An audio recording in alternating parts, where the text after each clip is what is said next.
Hello and नमस्ते friends, कैसे हो आप सभी। तो यदि आप शुरू से स्टार्टिंग से सिलाई सीखना चाहते हैं और आप बिगिनर्स हैं तो आज मैं बहुत ही आसान तरीके से 4 टक्स ब्लाउज बनाना आप सभी को सिखाऊंगी। फ्रेंड्स, आज की वीडियो देखने के बाद सादा ब्लाउज कटिंग करने में आपको कोई भी डाउट नहीं होगा, कोई भी परेशानी नहीं आएगी। तो सबसे पहले 38 को 4 से डिवाइड करेंगे तो 9.5 इंचेज मिलेगा। उसमें हमें 1 इंच मार्जिन ऐड करना है। कुछ इस तरह हमें फैब्रिक को फोल्ड कर देना है और बंद वाला पार्ट जो है वो अपने साइड में रखना है।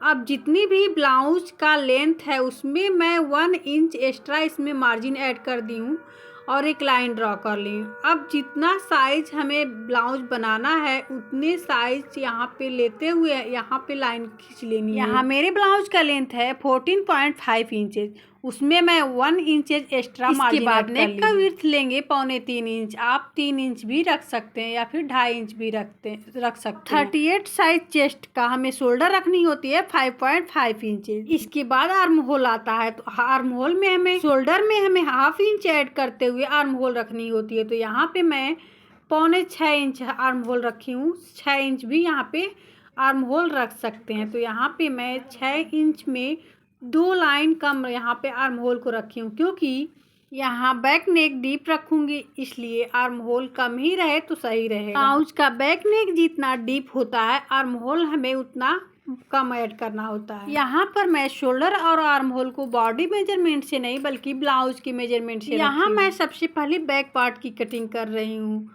तो बैक पार्ट की कटिंग के लिए आर्म होल राउंड के लिए 1 इंच गहराई लेनी होती है।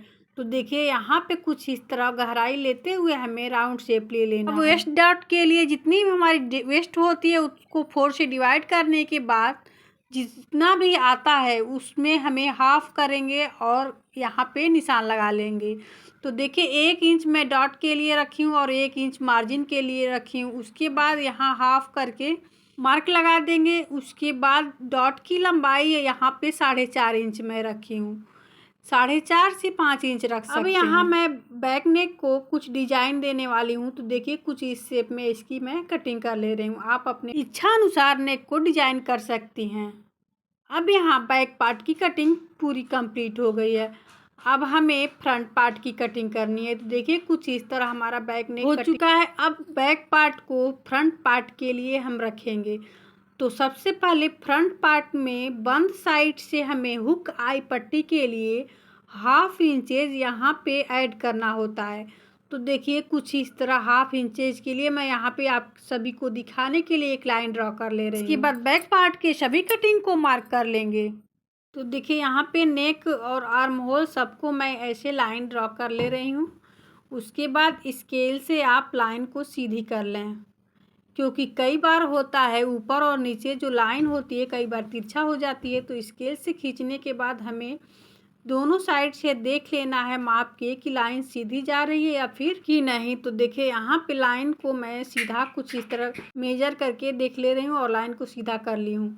तो ऐसे ही लाइन को हमें सीधा कर लेना है। फ्रंट आर्म होल में हमें 1/2 इंचेज डाउन अंदर जाना होता है। तो देखिए कुछ इस तरह हमें अंदर डाउन करते हुए लाइन एक ड्रॉ कर लेनी है। और यहाँ मैं नेक की लंबाई रखी हूँ 6.5 इंचेज। आप 7 इंचेज यदि आपको रखना है तो 7 इंचेज भी रख सकते हैं। अब हमें बस्ट पॉइंट का मार्क लगाना होता है। तो देखिए यहाँ पे मैं 9.5 इंचेज पे बस्ट पॉइंट का मार्क लगा ली हूँ। बस्ट पॉइंट के लिए यदि बॉडी मेजरमेंट है तो सही है, यदि नहीं है तो जितनी भी हमारी चेस्ट साइज होती है उसमें हमें 4 से डिवाइड करना होता है और उसमें 1 इंच ऐड करना होता है। बस्ट पॉइंट से हमें 1 इंच चारों तरफ छोड़ते हुए डॉट्स लगाने हैं। तो देखिए यहाँ पे मैं 1 इंच डिस्टेंस लेते हुए देखिए यहाँ पे 1 इंच से मैं डिस्टेंस ली हूँ। हुक आई पट्टी के साइड में मैं यहाँ पे लाइन ड्रॉ कर ली हूँ। इसके बाद वेस्ट साइड में भी हमें 1 इंच छोड़ते हुए ही लाइन ड्रॉ करनी है।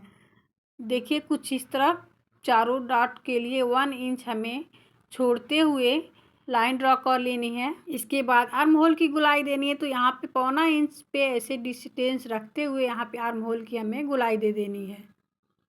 तो देखिए कुछ इस तरह सभी लाइन यहाँ पे क्लियर हो गए हैं। अब बस्ट पॉइंट से 3.5 इंचेस पे एक लाइन ड्रॉ सीधी लाइन ड्रॉ करनी है। इसके बाद 1 इंचेज हुक आई पट्टी के साइड में हमें डाउन करना होता है। तो देखिए यहाँ पे 1 इंचेज पे यहाँ पे मैं 1 से 1.25 इंच ले सकते हैं और इधर हाफ इंच डाउन करना होता है। तो देखिए तिरछी लाइन हमें ऐसे हाफ इंच इधर खींच लेनी है और 1 से पौने इंच ऐसे ही पौना इंच या फिर 1 इंच आप इधर लाइन बनाते हुए डाउन कर लेना है। तो कुछ इस तरह हमारा टक्स बेल्ट ब्लाउज की ड्राफ्टिंग कंप्लीट हो रही है। देखिए कुछ इस तरह हमें इसको कंप्लीट कर लेना है। इसके बाद हमें बेल्ट की कटिंग करनी है। तो यहाँ पे मैं नेक की गुलाई भी यहाँ पे खींच ले रही हूँ। तो कुछ इस तरह इसकी ड्राफ्टिंग कंप्लीट हो गई। आशा करती हूँ कि ये मेरा बताया हुआ तरीका आपको ज़रूर समझ में आया होगा और यदि कहीं पे भी आपको डाउट्स है, समझ में नहीं आए हैं तो प्लीज़ कमेंट ज़रूर कीजिएगा। तो अब इसकी हमें कटिंग कर लेनी है। तो यहाँ पे मैं कटिंग कर ले रही हूँ। इसके बाद बेल्ट की मैं कटिंग करूँगी। क्योंकि इसमें फैब्रिक कम था तो बेल्ट की कटिंग नहीं हो पाई है। तो बेल्ट को मैं दूसरे साइड से कटिंग की हूँ। तो देखिए 3 इंच चौड़ा मैं यहाँ पे बेल्ट कटिंग की हूँ। हुक आई पट्टी के साइड में हमें 1 इंच उसमें अधिक ऐड करना होता है। 1 इंच इसमें मार्जिन ऐड हुआ है। 2 इंच का ये पूरा बेल्ट आपका बनके तैयार होगा। तो कुछ इस तरह इसकी पूरी कटिंग कंप्लीट हो गई। आज के लिए बस इतना ही। कल मिलते हैं इसी टाइम इसी चैनल पे। तब तक के लिए बाय बाय।